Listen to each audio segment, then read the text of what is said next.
जाति से जाति को लड़ा लिए, धर्म से धर्म को लड़ा लिए। अब देश के नाम में जो है देश को भी बांटने का जो प्रयत्न कर रहे हैं।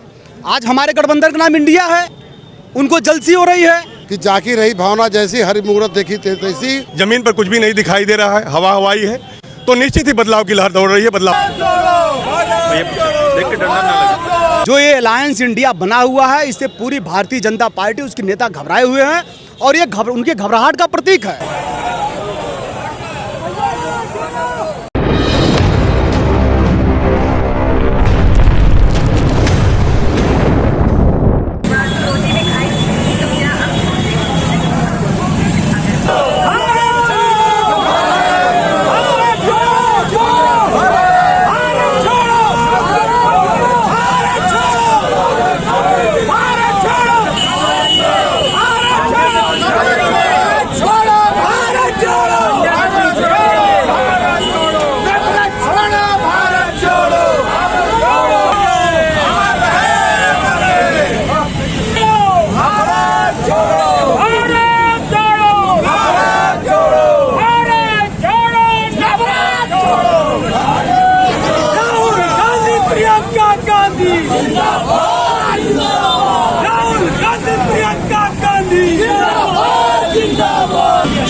देख के डर ना लगे।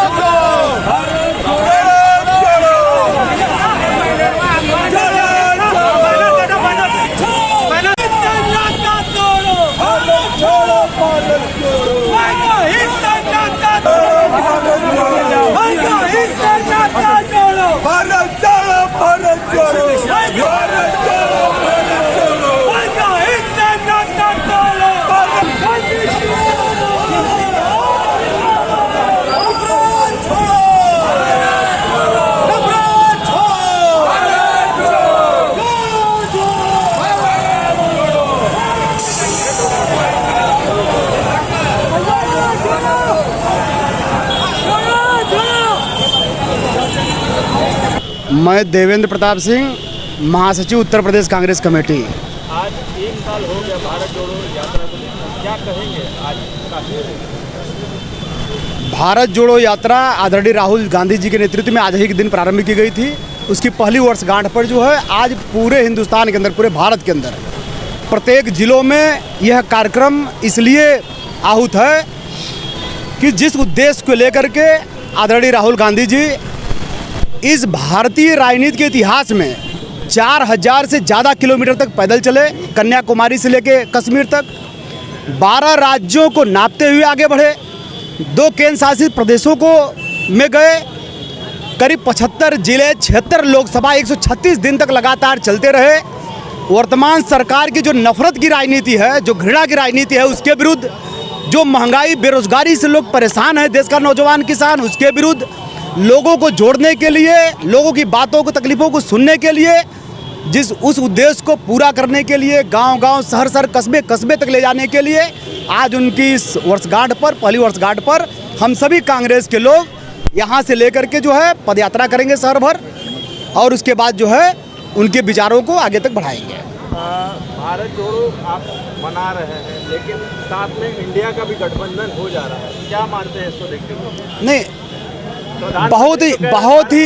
बहुत ही वैचारिक दिवालियापन है। मुझे समझ नहीं आ रहा जो है कि इतना मानसिक रूप से स्तरविहीन सोच के लोग इंडिया, भारत, हिंदुस्तान, आर्यावर्त, अब ये जब जो है जाति से जाति को लड़ा लिए, धर्म से धर्म को लड़ा लिए, अब देश के नाम में जो है देश को भी बांटने का जो प्रयत्न कर रहे हैं। आज हमारे गठबंधन का नाम इंडिया है, उनको जलसी हो रही है, उनको इतनी घबराहट हो रही है कि उनका मानसिक दिवालियापन बाहर आ गया।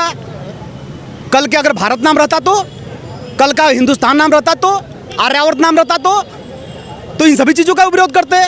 आओ, मोदी जी पूरी तरीके से समझ चुके हैं जो ये अलायंस इंडिया बना हुआ है, इससे पूरी भारतीय जनता पार्टी, उसके नेता घबराए हुए हैं और ये उनके घबराहट का प्रतीक है।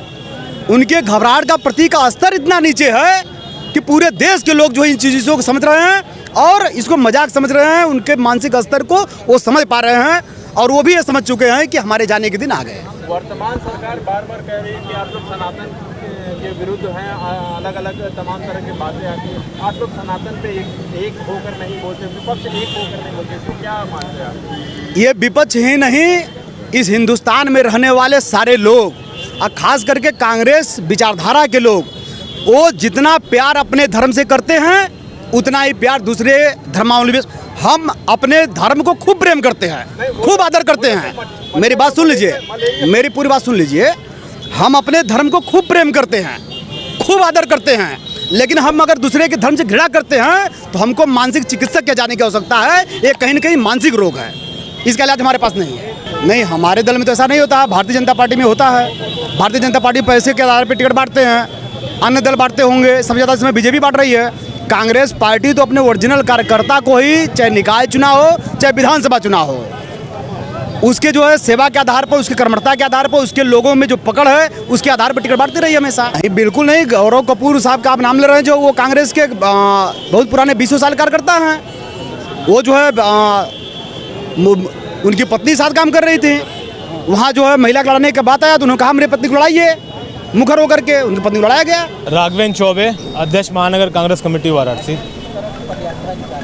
आज हम सब बनारस के ही नहीं, पूरे उत्तर प्रदेश और पूरे देश के कांग्रेस के लोग, जो पिछले वर्ष हमारे नेता आदरणीय राहुल गांधी जी द्वारा जो पिछले 8 वर्षों में इस देश में नफरत, अलगाववाद, भय, भ्रष्टाचार और भूख जब व्यापक स्तर पे इस देश में अपने पांव पसार चुके थे, तो उससे निजात दिलाने के लिए कन्याकुमारी से लेकर कश्मीर तक जो लगभग 4100 किलोमीटर की पदयात्रा लगभग 140-45 दिनों में उन्होंने पूर्ण की थी, उसका पहली वर्षगांठ का जश्न पूरे देश, पूरे हिंदुस्तान के कांग्रेस के लोग मना रहे हैं। उसी कड़ी में आज हम सब लोग बनारस के कांग्रेस के लोग इकट्ठा हैं। अपने नेता रहे, इस देश के नेता रहे आदरणीय सरदार वल्लभ भाई पटेल की प्रतिमा को माल्यार्पण करके लौरावीर कवि चौरा होते हुए टाउन हॉल महात्मा गांधी की प्रतिमा पे पुष्पांजलि अर्पित करके इस यात्रा को आज हम लोग पूर्ण करेंगे।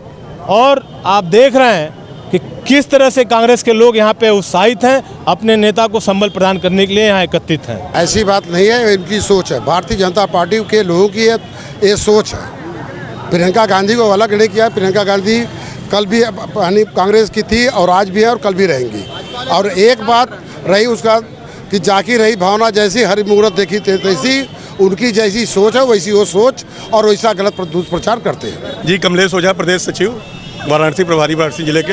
जिस तरह से आज यहाँ पर आप क्या देना चाहेंगे? देखिए, ये पिछले वर्ष इसी तारीख में, आज के तारीख में जो है राहुल जी की भारत जोड़ो यात्रा कन्याकुमारी से कश्मीर के लिए चली। जो यात्रा अभी आप लोगों ने बताया कि 136 दिन यात्रा चलने के बाद 76 जिले और 10 राज्य, 12 राज्य और 2 केंद्र शासित प्रदेशों में होती हुई ये यात्रा गुजरी। लगभग 76 लोकसभा को से होते हुए निकली। ये यात्रा का उद्देश्य ही राहुल जी का था। जब हमें राहुल जी को सदन के अंदर बोलने नहीं दिया जा रहा था और कुछ मीडिया की हमारी बातें मीडिया जो है लोगों तक नहीं पहुंचा रही थी, तो उदयपुर चिंतन शिविर में राहुल जी ने निर्णय लिया कि मुझे लोगों के बीच में जाकर उनकी बातों को सुनना है और उनका अपनी बातों को उनके बीच में रखना है। तो ये नफरत, जो देश के अंदर नफरत फैलाई जा रही है, आज हर जातियों को लड़ाया जा रहा है, जुमलेबाजी हो रही, लगातार वादे पर वादे हो रहे हैं, वो देश के अंदर कुछ हो नहीं रहा है। तो उन सब चीज़ों को लेकर राहुल जी इस यात्रा को निकाले। और निश्चित ही जो उस यात्रा में जो लोग भागीदार हुए, हम समझते हैं वो पुण्य के भागीदार हुए। उनके अंदर एक देश के लिए जज्बा पैदा हुआ। उस लाखों के हुजूम में भारत माता की जय, भारत माता की जय जो उमड़ता था, ये सब चीज़ें जो है इससे बहुत ही उत्साह रहा। आज उसी उत्साह का जश्न मनाने के लिए 1 वर्ष की वर्षगांठ है। 1 वर्ष बीत गया, हम लोग यहाँ पर उपस्थित हुए हैं। गुजरात से भी जो है और बंगाल तक वो पदयात्रा करेंगे, क्या लगता है बदलाव आएगा? निश्चित ही बदलाव आएगा, निश्चित ही बदलाव आएगा। लोगों अब धीरे धीरे समझने लगे, क्योंकि 2014 की बात है। ये जब आए तो इन्होंने जिस तरह से वादा किया, लोगों को लगा कि ये सब चीज़ें हमारे सामने बहुत जल्द हो जाएगी, लेकिन 10 वर्ष का जनता ने उनको समय दिया और ज़मीन पर कुछ भी नहीं दिखाई दे रहा है, हवा हवाई है। तो निश्चित ही बदलाव की लहर दौड़ रही है, बदलाव होगा। कि कांग्रेस की ये विचारधारा ही नहीं, किसी को अनैतिक शब्द बोलने की कांग्रेस की विचारधारा ही नहीं है। देखिए, कांग्रेस के लोग और एक की नैतिकता, एक विचारधारा ही अलग होती है। आप देखेंगे इसी चौराहे पर खड़े हैं, उनकी संलीनता आपको दिखाई देगी। रही बात लोगों ने क्या भ्रांतियाँ फैलाई है, मैं उससे नहीं जानता हूँ, लेकिन हमारी ये नैतिकता ही है ही नहीं कि हम ऐसी शब्दों का इस्तेमाल करें। बनारस अजय राय जी की जन्मभूमि है, यहाँ उनकी कर्मभूमि है।